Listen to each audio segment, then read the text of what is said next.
नमस्कार। आकाशवाणी जयपुर अजमेर से प्रस्तुत हैं प्रादेशिक समाचार।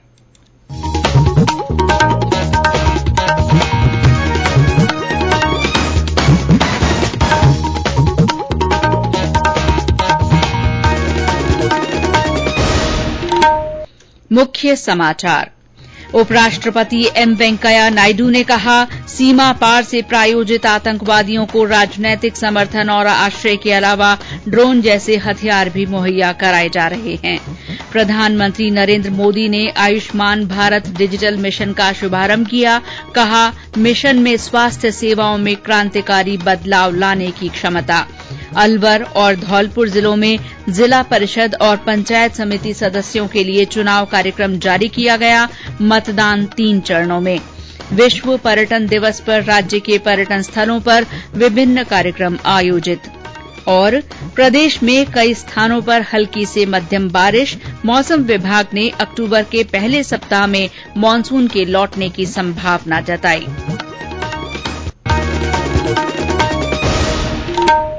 समाचारों के साथ मैं शीला चावला।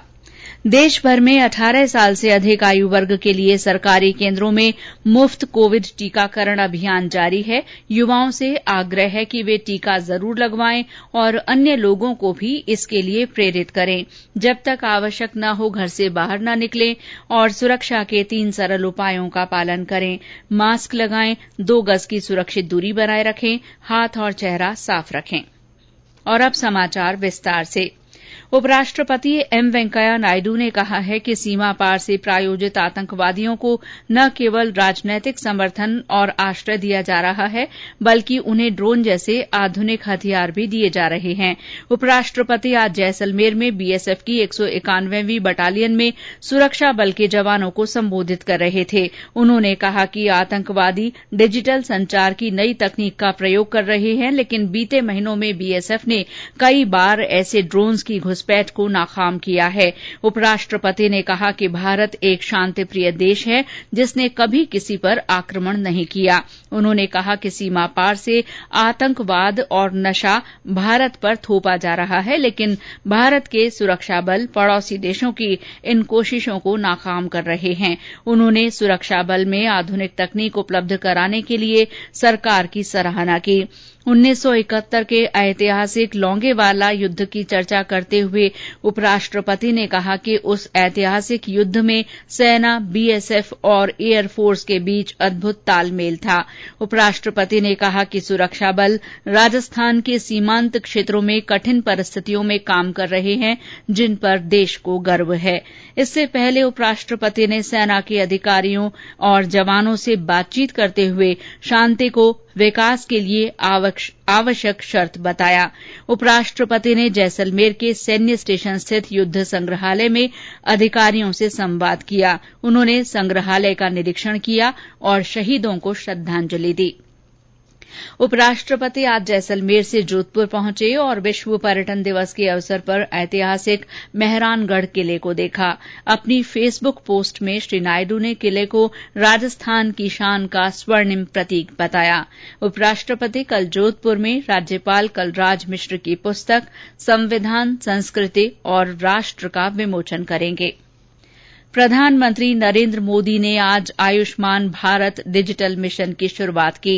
वीडियो कॉन्फ्रेंस के माध्यम से आयोजित कार्यक्रम में उन्होंने कहा कि आयुष्मान भारत डिजिटल मिशन गरीब और मध्यम वर्ग के लोगों की स्वास्थ्य संबंधी समस्याओं को दूर करने में बड़ी भूमिका निभाएगा।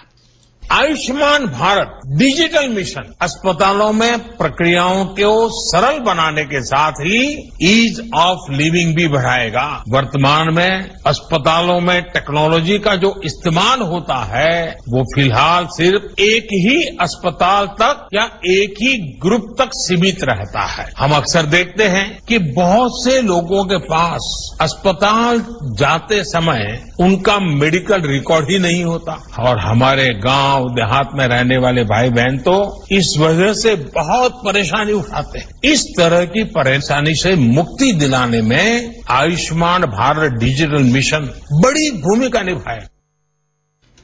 प्रधानमंत्री ने कहा कि डिजिटल मिशन में देश की स्वास्थ्य सेवाओं में क्रांतिकारी बदलाव लाने की क्षमता है। उन्होंने कहा कि कोरोना काल में टेलीमेडिसिन का भी अभूतपूर्व विस्तार हुआ है। श्री मोदी ने कहा कि देश के प्रत्येक नागरिक को एक डिजिटल हेल्थ आईडी मिलेगी और डिजिटल माध्यम से उनका रिकॉर्ड सुरक्षित रहेगा।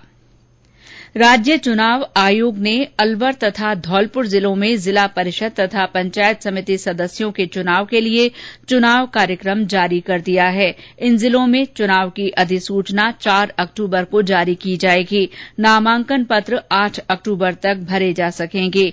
11 अक्टूबर को चुनाव चिन्ह आवंटन और प्रत्याशियों की सूची जारी होगी। पहले चरण के लिए 20 अक्टूबर को मतदान होगा। दूसरे चरण के लिए 23 अक्टूबर और तीसरे चरण के लिए 26 अक्टूबर को वोट डाले जाएंगे। मतगणना 29 अक्टूबर को होगी। चुनाव कार्यक्रम जारी होने के साथ ही दोनों जिलों में अधिकारियों और कर्मचारियों के तबादलों और पदस्थापन पर रोक लग गई है। इन जिलों में जिला परिषद की 72 और पंचायत सदस्यों की 504 सीटों पर चुनाव होने हैं। इस बीच प्रदेश के विभिन्न जिलों में सरपंच के 20 और पंचों के 276 खाली पदों पर चुनाव के लिए कल सुबह 8 बजे से शाम 5 बजे तक मतदान होगा। मतदान समाप्ति के तुरंत बाद वोटों की गिनती की जाएगी। ये समाचार आकाशवाणी जयपुर अजमेर से प्रसारित किए जा रहे हैं। समाचार अभी और भी हैं, लेकिन पहले ये संदेश।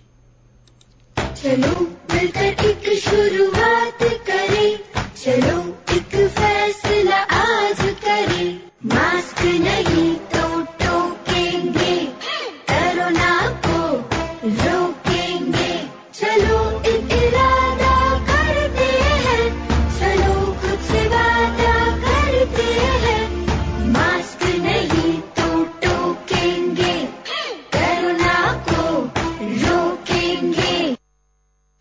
समाचारों में आपका फिर स्वागत है। देश में अब तक 86 करोड़ से अधिक कोविड टीके लगाए गए हैं। स्वास्थ्य मंत्रालय ने इसे कोविड के खिलाफ लड़ाई में एक बड़ी कामयाबी बताया है। कल 38,18,000 से अधिक टीके लगाए गए। देश में पिछले 24 घंटे में 29,000 से ज्यादा कोविड मरीज स्वस्थ हुए हैं। कोविड से स्वस्थ होने की दर 97.78% है।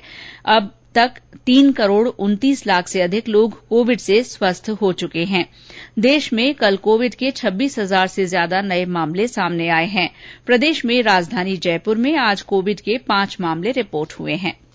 कोविड संबंधी राष्ट्रीय हेल्पलाइन नंबर हमारी वेबसाइट newsonair.gov.in पर उपलब्ध हैं। प्रदेश में मौसमी बीमारियों के मरीजों की संख्या में लगातार बढ़ोतरी हो रही है। इस महीने खासकर डेंगू के मामलों की संख्या बढ़ी है। पिछले 25 दिनों में राज्य में डेंगू के 1,100 से ज्यादा मामलों की पुष्टि हुई है। मलेरिया के भी 150 से ज्यादा मामले सामने आए हैं। स्वास्थ्य विभाग में अतिरिक्त निदेशक डॉ रवि प्रकाश शर्मा ने बताया कि बारिश के मौसम के बाद हर साल मौसमी बीमारियों की संख्या में बढ़ोतरी होती है। उन्होंने बताया कि लार्वा रोधी अभियान चलाने के लिए सभी जिलों को निर्देश दिए गए हैं।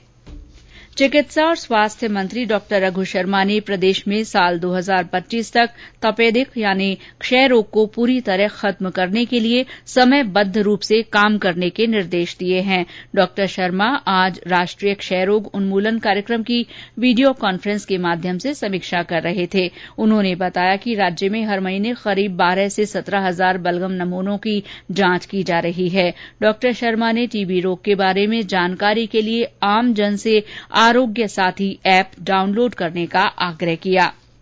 आज विश्व पर्यटन दिवस मनाया जा रहा है। इस मौके पर मुख्यमंत्री अशोक गहलोत ने ट्वीट कर प्रदेशवासियों को शुभकामनाएं दी। प्रदेश में पर्यटन दिवस के मौके पर विभिन्न कार्यक्रम हो रहे हैं। झालावाड़ के राजकीय संग्रहालय में परंपरागत ग्रामीण नृत्य गेर का आयोजन किया गया। गागरौन के किले में सांस्कृतिक कार्यक्रम हुआ। बूंदी के सुखमहल में लोक कलाकारों ने विभिन्न कार्यक्रम पेश किए। जयपुर सहित प्रदेश के सभी स्मारकों और संग्रहालयों में पर्यटकों को मुफ्त प्रवेश दिया गया। उदयपुर में पर्यटकों का तिलक और माला से स्वागत किया गया। सिटी पैलेस में आर्ट एंड क्राफ्ट मेला भी लगाया गया। अलवर में राजकीय संग्रहालय में पर्यटकों का परंपरागत स्वागत शहनाई वादन से किया गया। शहर के प्रसिद्ध पर्यटक स्थल मूसी महारानी की छतरी पर फोटो प्रदर्शनी आयोजित की गई। सवाईमाधोपुर में रेलवे स्टेशन पर पर्यटकों का परंपरागत रूप से माल्यार्पण और तिलक लगाकर स्वागत किया गया। और अब आजादी का अमृत महोत्सव से जुड़े समाचार। आजादी का अमृत महोत्सव।